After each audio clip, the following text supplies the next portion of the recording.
Here we go. Okay, good morning, everybody. This is Susan again. We are ready to start on the fourth part of this 7-part webinar series, Best Beginnings. And I know last week was a big jam-packed session talking about money and pricing, and this week we're going to talk about your customers and your relationship between you and your customers, that all-important relationship. And I want to encourage you to ask questions as we go. I also want to encourage you to have your worksheets in front of you. There are several for this webinar, so that as Jackie explains the purpose of them, you can either take notes or begin to fill them out. So here we are with Jackie, and here is Jackie. Hello, this is Jackie, and I'm really delighted that you are joining us today. As Susan said, this is session 4. So let me stop and bring us up to date a little bit. By now, in session 1, as you remember, we imagined what would make a great business for you. And I know that was very thought-provoking. What would I be good at? What should I do? Where can I find an audience? What kind of things do I love to do? And then what we did is we actually started that business in section 2. We took an idea and we brought it to life. And we brought it to life by giving it a name and a website and a bank account, and we registered it online, and we registered it with the Secretary of State's office, and we really just birthed that baby. It's online now, it exists, and now we're creating our product mix, and we're creating our pricing. And what we talked about last week was how to charge a price for what you do. And we know that that's involved, it's complex, and that what we do is we add together lots of different costs, the direct costs of your product, the fixed costs or the overhead of running your business. We made sure that you add in items that are non-starvation items so that you have a really good life created from this business. And then what we did is we added a factor for profit, and we also made sure that all the things that you want to do in your life, including pay for your household expenses, get included in your pricing. So we talked about that last time. And I hope that you took a real hard look at that and said, you know, I can't think of why I should live on a starvation diet with the good work that I do. I think that I have the right to live a nice life, and that this business is the way for me to do that, and that you're setting your price accordingly. So today, we're going to talk about the next thing we worry about when we're starting your business, and we're going to talk about articulating your value, or how in the world do I get found? I'm out there, I've got my business, how in the world am I going to be found, and how are customers going to find me, and how will I find them? This is also, how do I speak the language of my customer? In other words, how do I speak and talk in a way that attracts them to me? We're going to spend time talking about how to articulate your unique, specific value. Okay, so this is kind of the critical next steps for us. You've determined the basic idea, and you're now going to craft it into a specialty offering. We want you to focus on one thing. So after you have focused on whatever area of business you're going to do, we want you to create what I call a deep and narrow niche. Think about it. Today, absolutely everything is available. And customers are now looking not for what is common, but for what is special and unusual, what is offered only to them, or what exactly fits their needs. And what you want to do is design your product or service offering to meet the needs of a specific group. For instance, I'll give you a lot of for instances here. I have a massage therapist, and she focused her services towards performers and musicians. And she wound up catching the eye of Faith Hill and toured with her for a year and gave massages to everybody in the show and the band, and that was her job for a year. So she created a specialty out of massage therapy, which is often seen as a very commonly available service. And then I've had a client who's a writer, and she not only writes copy for websites, but she developed a specialty niche writing copies for authors' websites. And another website copywriter I have who writes for game companies. See how each one of these is special and unique? I've also had a chef, and this chef writes cookbooks for people with diabetes. Again, a specialty, not just a cook, not just a writer of cookbooks, but for people with diabetes. And then we have a videographer, and this videographer has chosen quite an interesting field.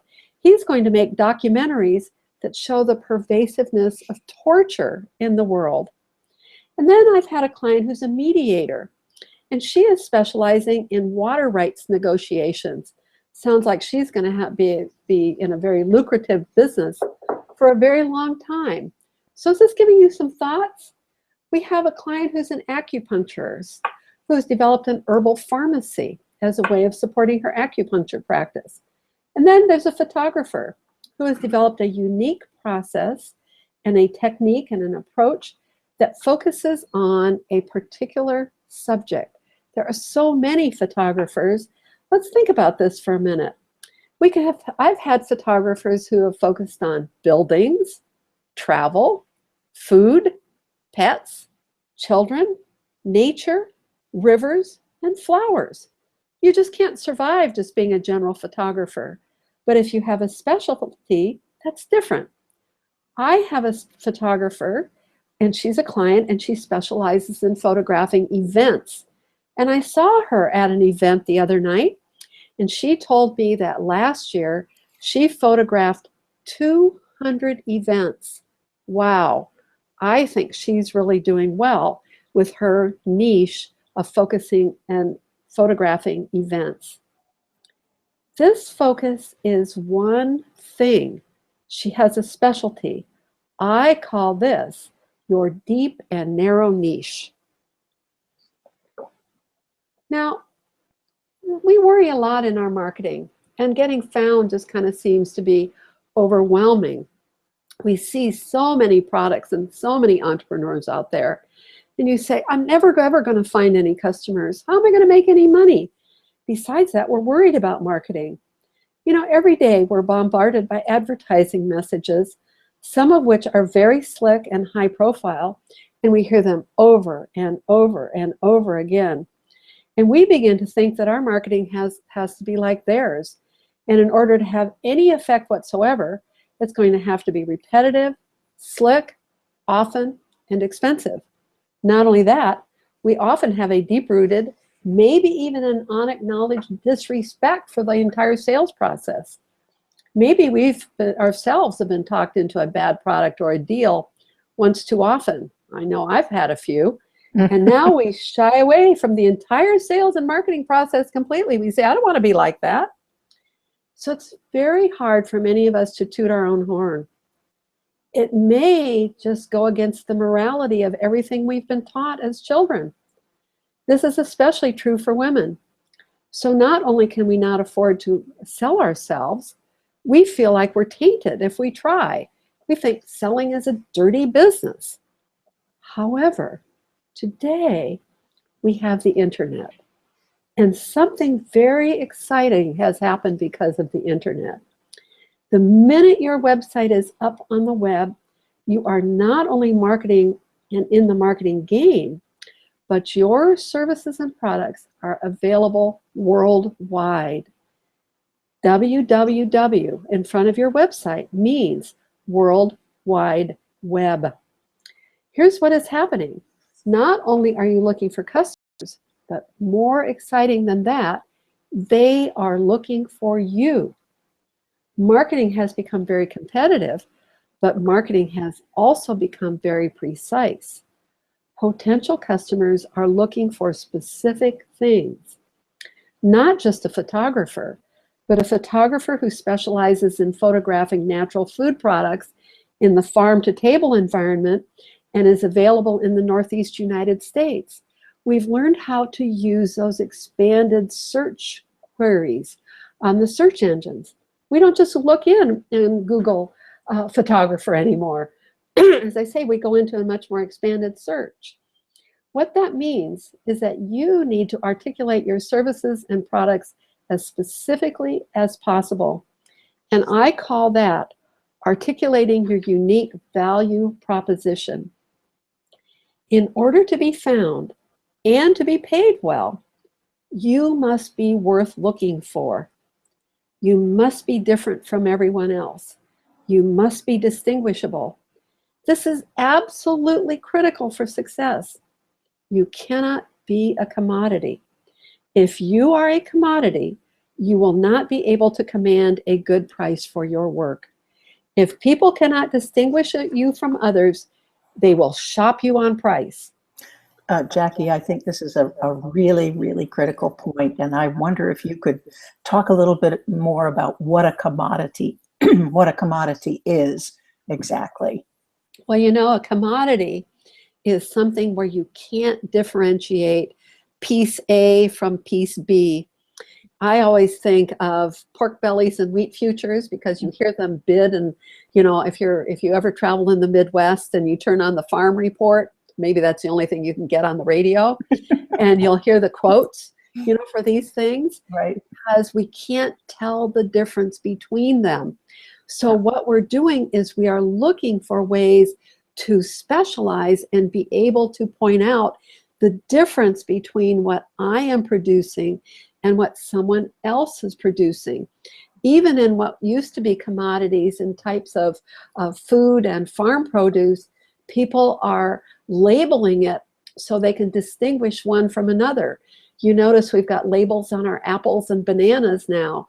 We've got, in the grocery store where I go, we've got pictures of the farmer who grew the produce on the side, you know, right, sitting there on the display, so that we can distinguish this particular item from something else.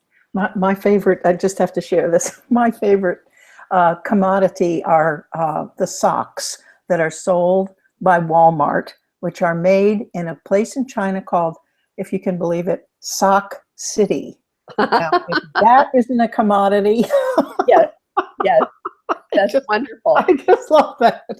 Yeah. Oh dear. How do we tell one white sock from another? Exactly, especially if they all come from Sock City. Well, of course they do, because we're trying to get the cheapest deal, because you can't tell one from another. Right. You got it. They shop on price for those things. Yep.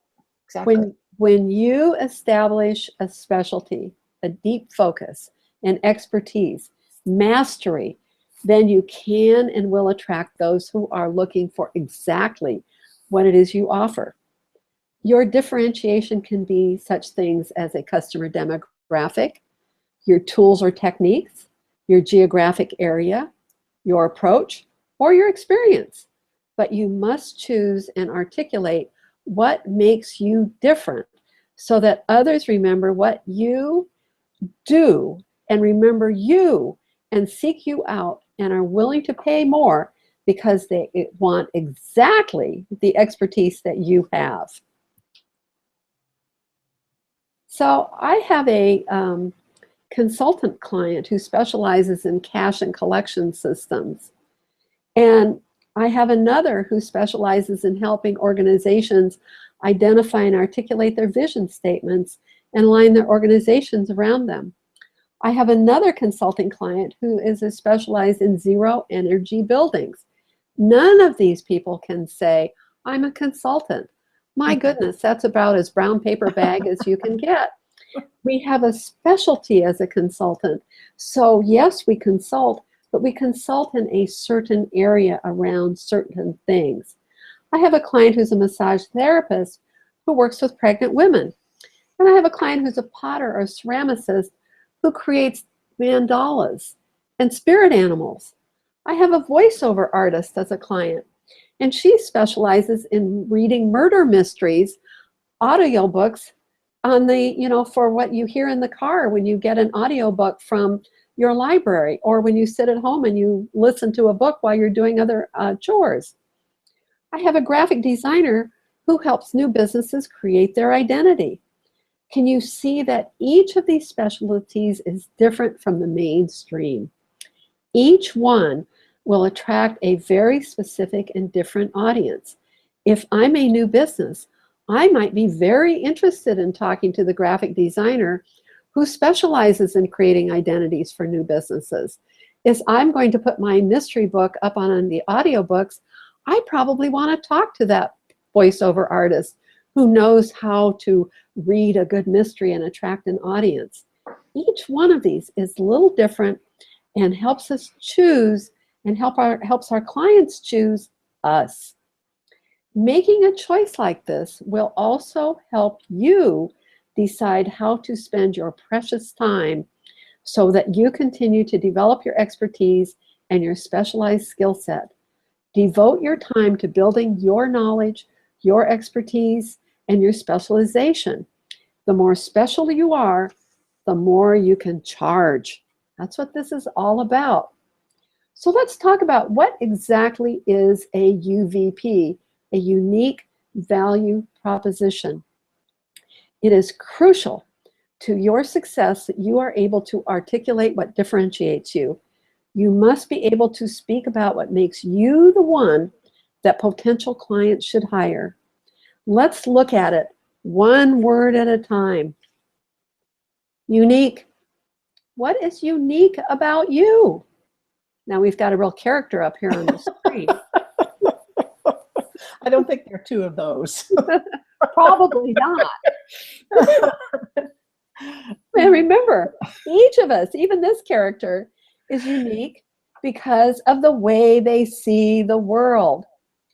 It can be because of life circumstances, life experiences, education, relationships, and training. There has never, ever been another you, and there never will be anyone else exactly like you. In a solo business, you are the brand. Think of marketing as all of the activities that you do and word, pictures, colors, and other visuals you use to let people know about you and your services and your brand. In a solo business, you are the brand, and your brand is the promise of what you will deliver. What you bring to the business is yourself, and you bring it in a way that no one else ever can. You cannot be replicated or duplicated. You have to put your imagination and creativity into every product or service that you deliver. Then you have added your attention to detail, your research, your experience, and your wisdom. Now you have a package that you are going to share with the world. So let's talk about value.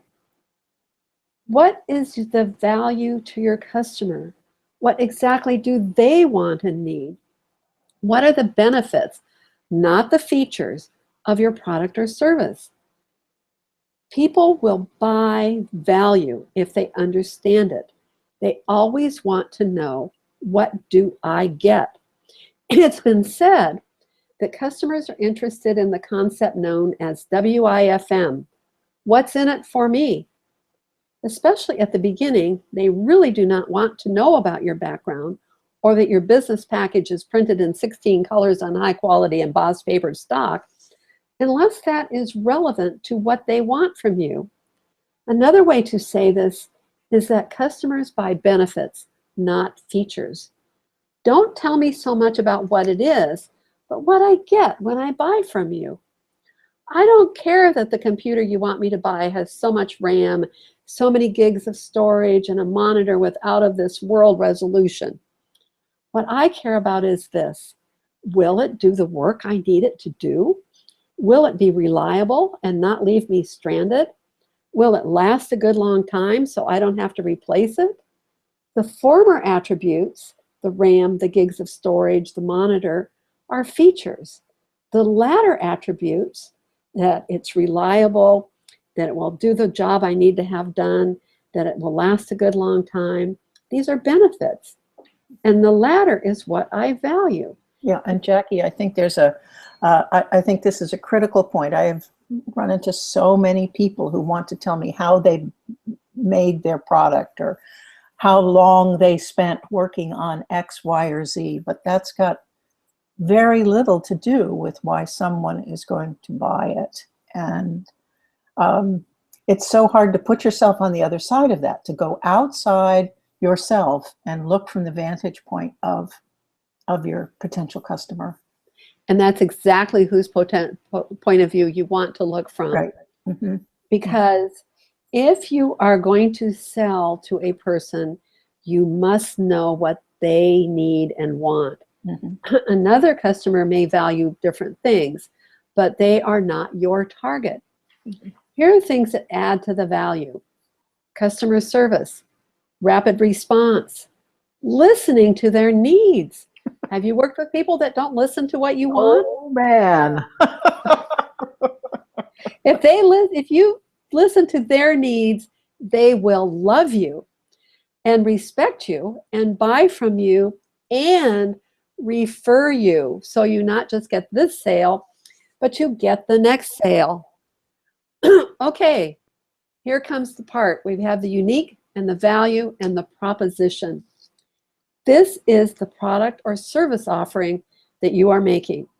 Excuse me. Your proposition is your statement of services or offerings. Maybe it is personal consultations or classes or a piece of pottery or a painting or a nutritional plan or a process. What is it you are offering the customer? What do they get?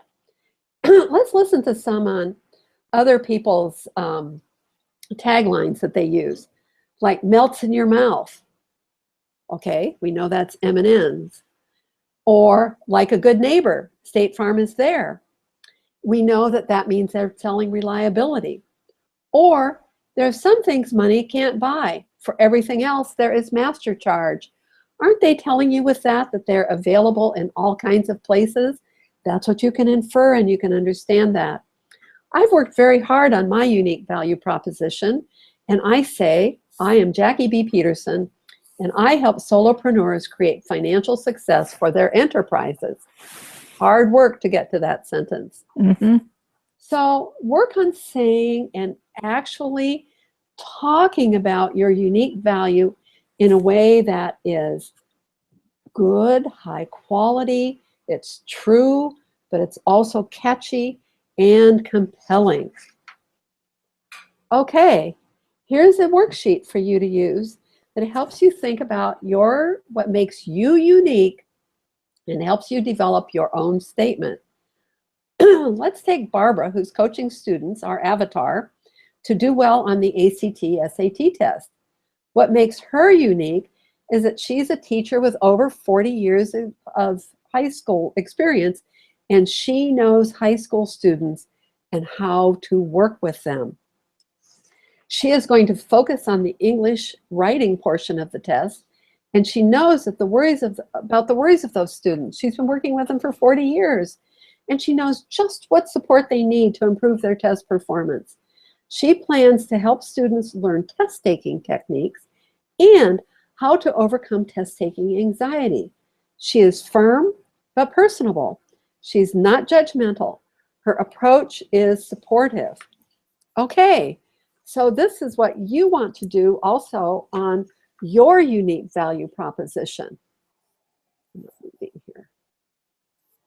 Our computer has frozen for the moment. Just a moment. Technical difficulties. I'm going to take a moment to ask if any of our attendees have any questions now. We have come to a point at the conclusion of the discussion on unique value proposition, and I wonder if any of you have thoughts or questions about your own unique value propositions that you'd like to ask Jackie. One thing, if you don't have questions yet, I want to say to you is this is a work of art, and it's something that you will do once. You'll work on it, you'll try it out, and then you'll work on it some more, and then you'll try it out some more. I wasn't kidding you when I said it took a long time for me to come up with that sentence. So the first thing I feel like we do is explain ourselves to ourselves. So what we do is we start with a statement that just kind of rambles on and on and on, and then we need to cut it back. So your unique value proposition is really for your clients, but remember, it's also for you. It makes you special, and it shows your specialty, that you are not a commodity. And it's critical for you. Financial success depends on you standing in that deep and narrow niche or specialty. People must know exactly what it is you offer, how it is unique and valuable to them. If you do not have a specialty, you are a commodity. If you are a commodity, you will face challenges and competition on price, because people will not know how to distinguish you from others. Remember, pork bellies, wheat futures, and white socks. Your unique value proposition is what allows potential customers who are searching for you online. They're searching, they're looking, and this will help them figure out exactly what you do, and they will be able to find you. So here's the key, all these keys to success. We're just reiterating what we've been talking about for the last few weeks. First of all, you must focus on one thing. Secondly, you must develop a specialty, an expertise, or a niche. And third, you must be able to articulate who you are and what value you bring in a very short, clear statement.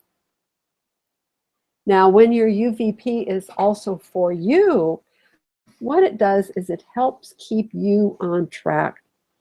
You can ask yourself, is this opportunity one that is part of my specialty? Is this activity one that is on track with my specialty?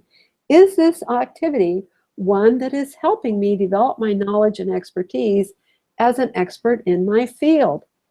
And speak your UVP all the time so people know exactly what it is that you do.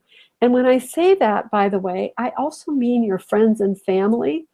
They are a tremendous source of potential referrals and clients and networking. Don't forget them. They need to know too how to talk about you and what to say about you. Your unique value proposition will help you. Tell people about what it is that you do. Put it on your card. Put it on your website. Talk about it. Give talks and use it to answer inquiries. This is a great way for publicity, which we'll talk about later in this series. But answer inquiries from HARO. Help a reporter out. And if you want people to say, Jackie B. Peterson, oh, I know her. She's an expert on how to be a financially successful solopreneur. If I've worked on my phrase enough and said it enough, you can repeat it back and talk to other people. If your unique value proposition is clear, concise, and compelling, others will be able to repeat it and will pass on your information to people who may need your services because you have told them exactly what to say about you. Here's another piece for articulating your value proposition. Even though it is unlikely that your customer will actually ask why they should choose you, they are always thinking that. And you must answer that question whether it is asked out loud or not. What does a customer get when they hire you? What is your benefit to her? You should be able to say your unique value proposition as well and as readily and as easily as you say your own name. Hello, I am, and I, whatever it is that you do.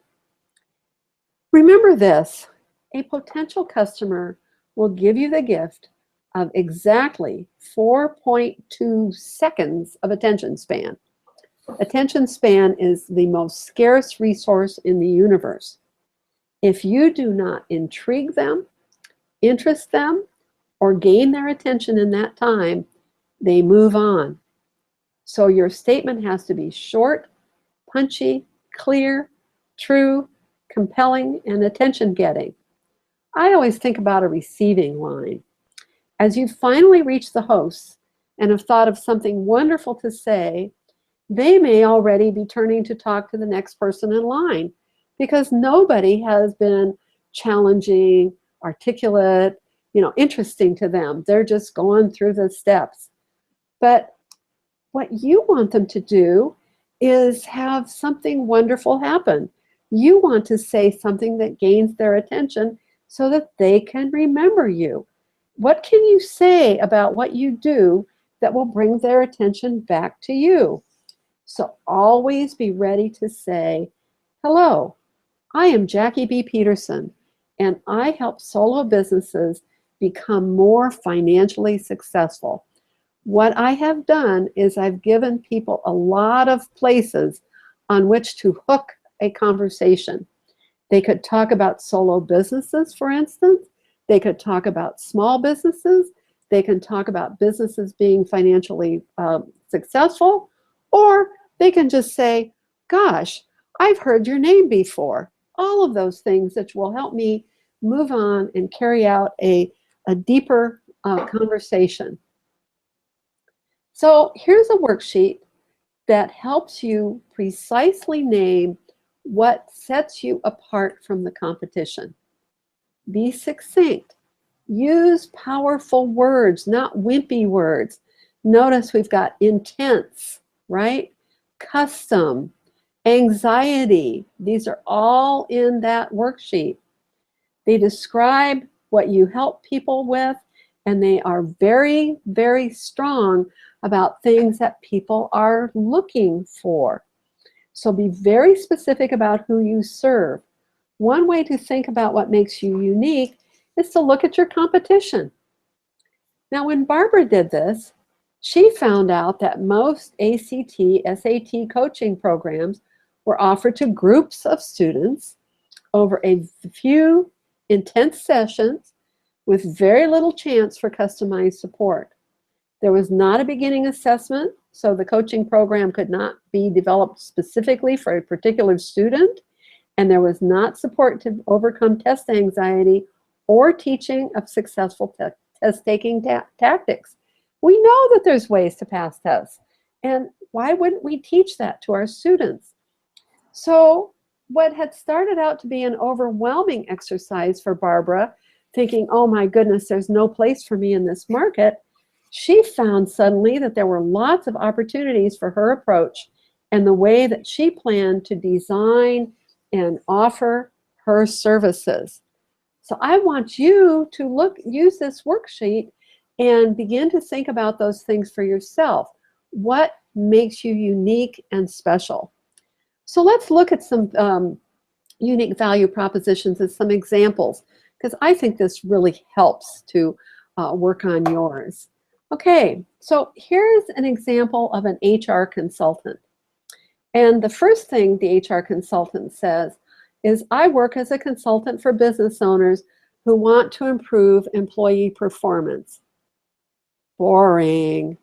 Doesn't every consultant want to help them improve employee performance?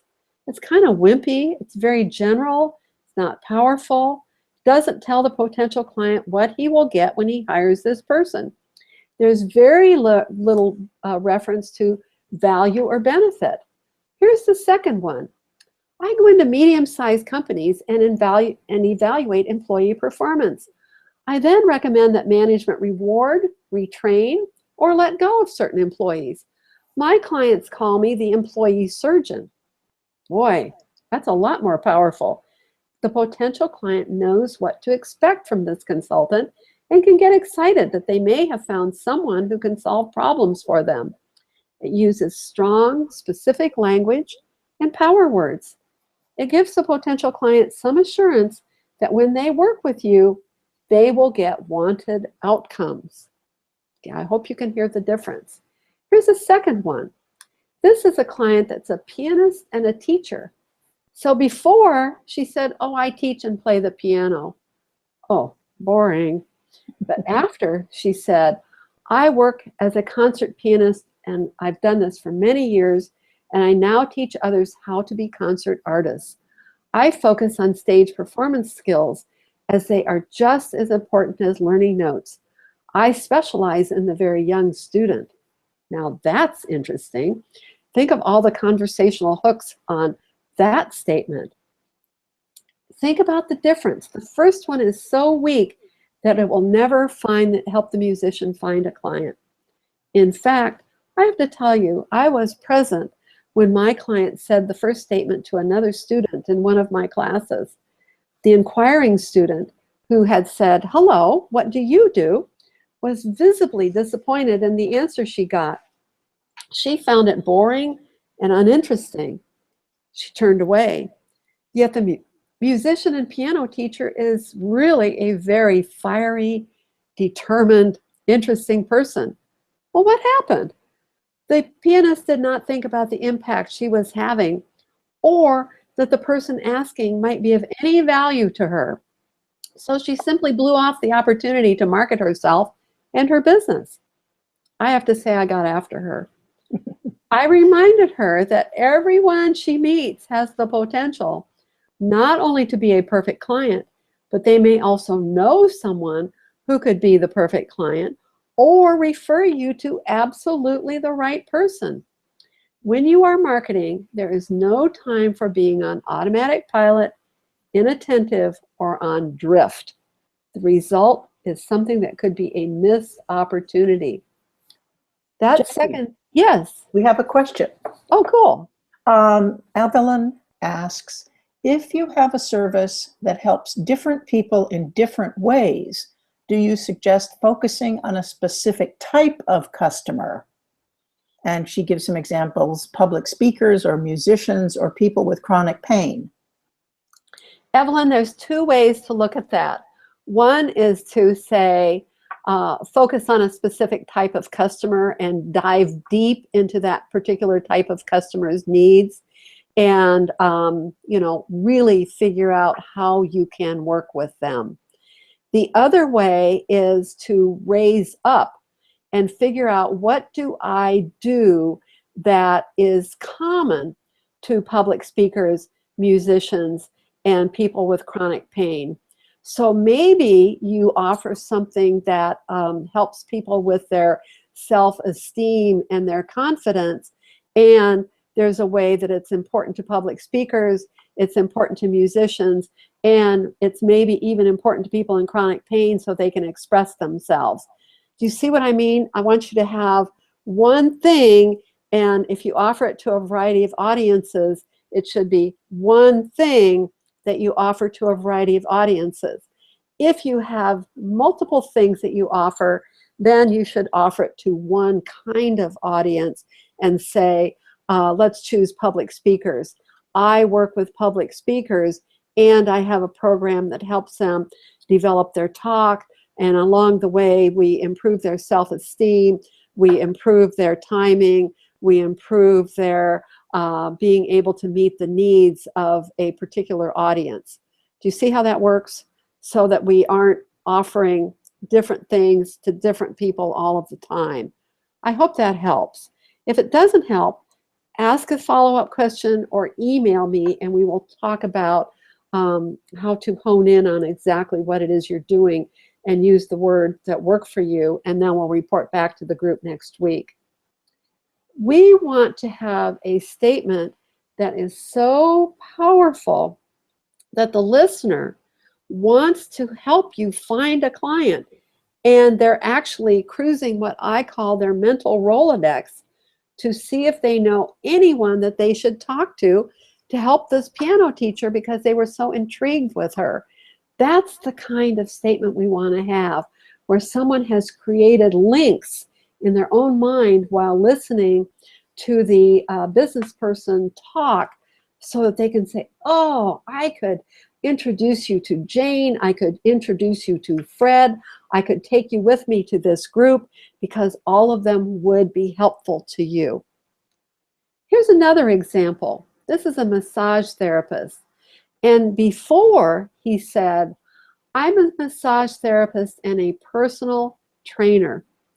I help you get out of pain from repetitive injuries because I know a lot about body physiology and sources of strain. That's not bad.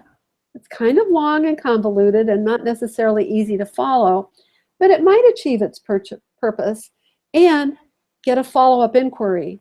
But the second one is much clearer. I'm a therapeutic massage therapist and personal trainer. My specialty is active people with repetitive use injuries or those who have been in motor vehicle accidents. I help my clients get out of pain. I think that's much more clear. This particular client had been told not to use the term therapeutic massage therapist because people would not know what that was. I say, how wonderful. This means there's an opening for anyone interested at all to ask a question. What is a therapeutic massage therapist? And there's a way to start a conversation and move into a relationship. Great opportunity to follow up, to talk about special training and techniques, and about the special education he's had to work with those in pain, and about his approach to injury and pain, and maybe even tell a success story or two. He uses this to get beyond that 4.2 seconds of free attention span to get to the real interest made by the inquiring person and really carry on a conversation. I think too that the first statement is features and the second statement is benefits. Mm-hmm. And I think that, that as you say, what's in it for me is much clearer in the second statement.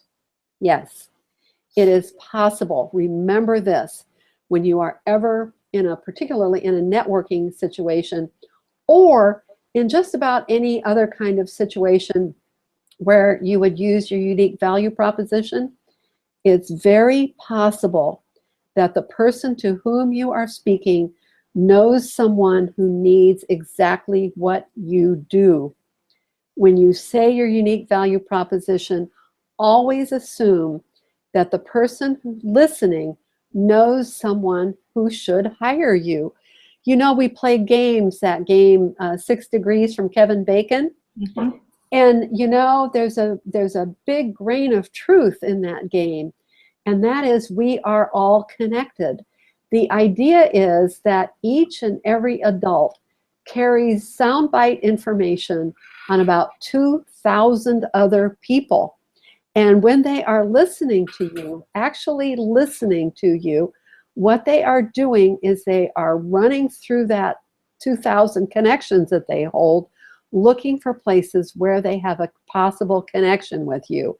That is what you want to use to your advantage when you are using and speaking your unique value proposition.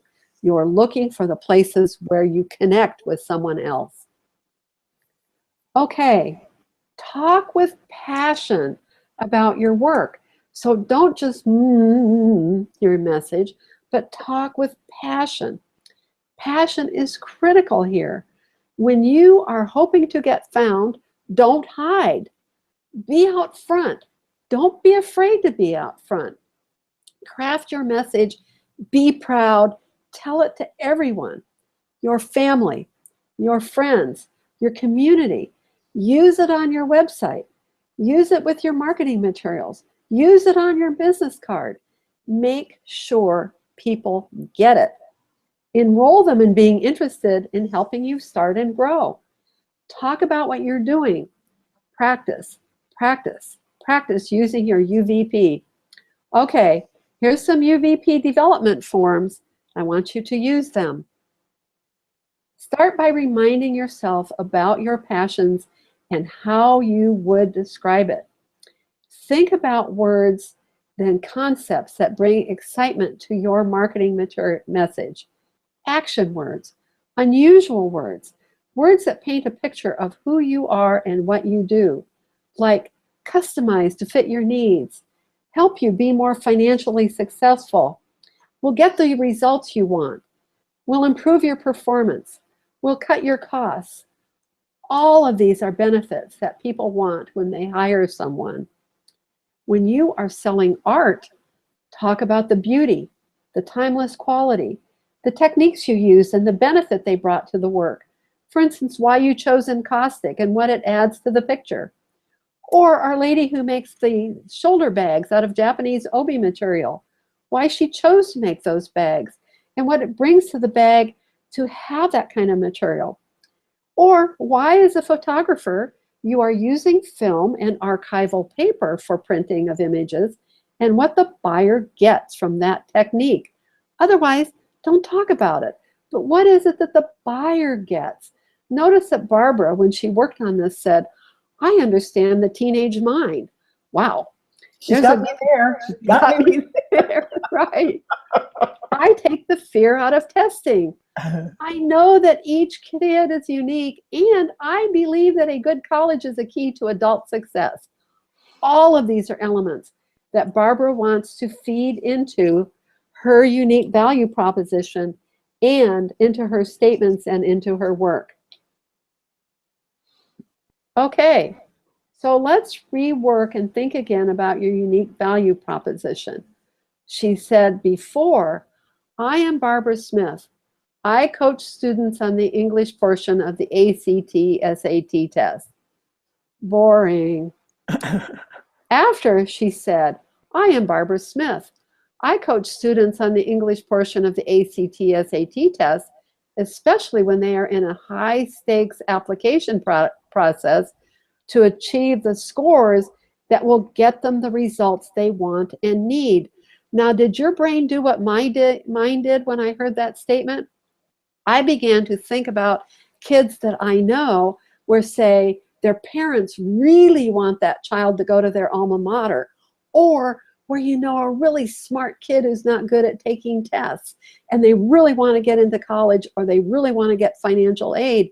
That's what I began to search through and sort through my mental Rolodex when I heard this. I'm going to call Malia Obama right away. I love that. So try again and construct your unique value proposition, and then practice it with those who are supporting you and your business. Ask them how it makes them feel. Did you use power words? Are you explaining how what you do can help your clients and possibly solve a problem for them? And you know our old favorite, practice in front of the mirror until you can say it easily and comfortably. No mumbling, no cringing, no sweating. Firm handshake, good eye contact, confident voice, excited, friendly, positive approach. Be interested in them and be interesting to them. Try again. Okay, now I'm Barbara Smith, and what we're talking about that she is doing. Your unique value proposition may change shape as you work with clients and as you are shaped by your client requests and feedback. That's perfectly normal. Just make sure you are always positive, clear, and confident without being overbearing and arrogant. Always speak in a positive, energetic voice that shows you firmly believe what you are offering is interesting to them. I tell people marketing is being excited and enthusiastic about what you do. Okay, so let's talk a little bit more about marketing. Marketing has two major parts, the message and the target. We're going to spend a lot of time talking about your target, but let's talk about the message some more. Lots of marketing is about speaking the client's language. Words do matter. So learn their language, even learn their jargon. Learn how they talk about what goes on in their industry. Learn how they talk to one another. Learn what issues they are facing. Ask them how they talk about certain issues. It was only with careful listening that I learned that many creatives have been told since childhood they should never expect to make a living doing what they love.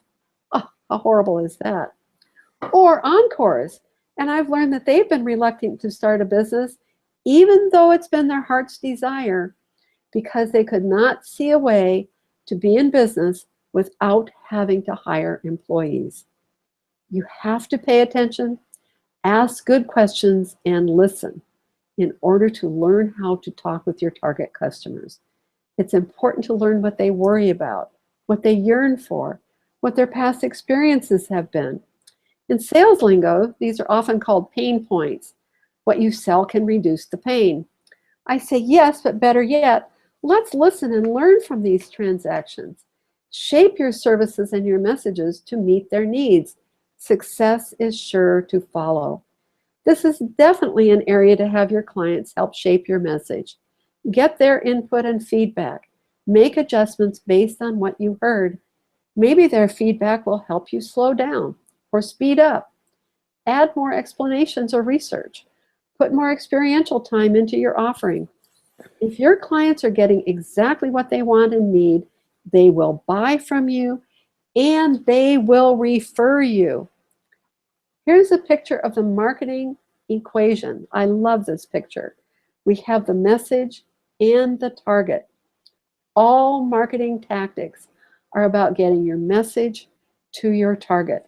We're going to talk about the target in coming seminars, but this photo illustrates the concept, and I'd love it if you would keep this in your mind. The message here, time to get up. The target, sleeping soldiers. The message has been tailored to the target. It is simple. It can't be mistaken for anything else. It has urgency. It is memorable. Can you imagine having that go off in your ear? It can be easily repeated. Okay, how to actually craft your message.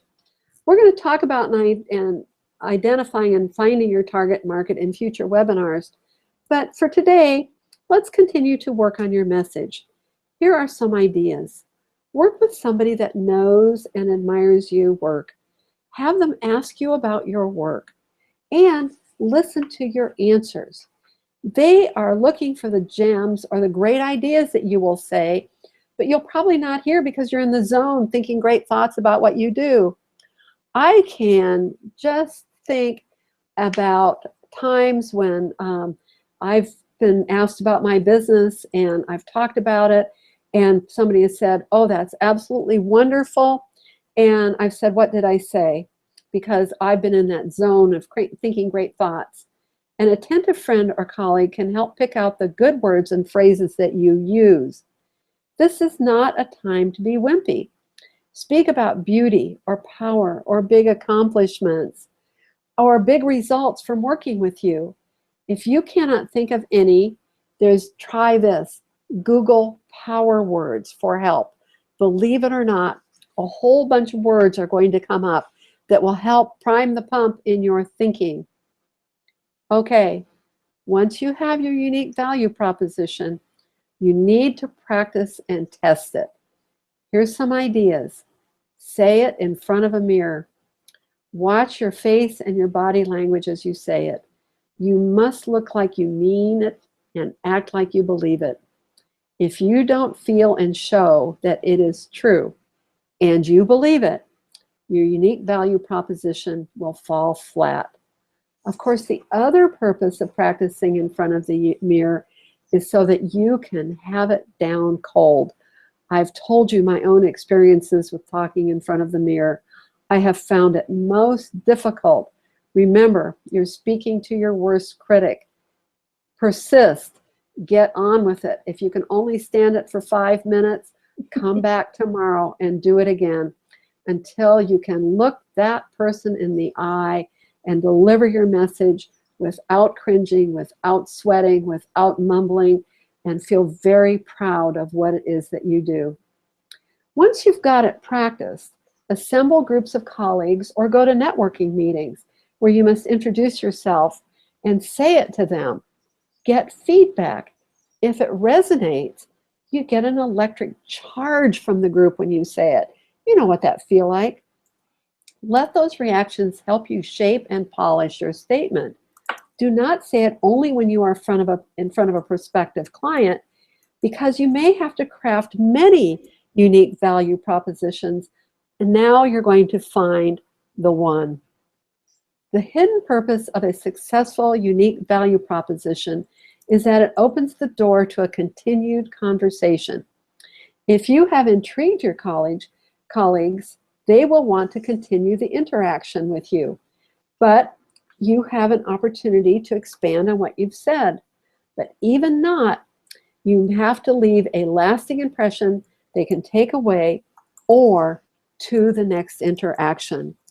Okay, let's have some questions about what we've covered today. Anybody have some questions? We're having a small little go around here about what's on the screen, but I think we're resolved there, but no questions yet. Anybody have questions? I know you've all got the handouts now, thank God. And so you can begin to work on those. But I wonder if anybody has questions about the unique value proposition, about commodity versus a unique offering. Or about specialization. That's always hard for people. You know, Susan, one of the reasons that's also hard is because conventional wisdom says to us, provide a vast array of products or services, and that way you will have something for anyone who comes to you. That is old thinking. 21st century thinking says, provide a specific service to a unique set of customers, and that way you will develop a set of customers who are looking for exactly what you have to offer. And that is important. It is really matters in our moving ahead that we have a specific service for a specific customer.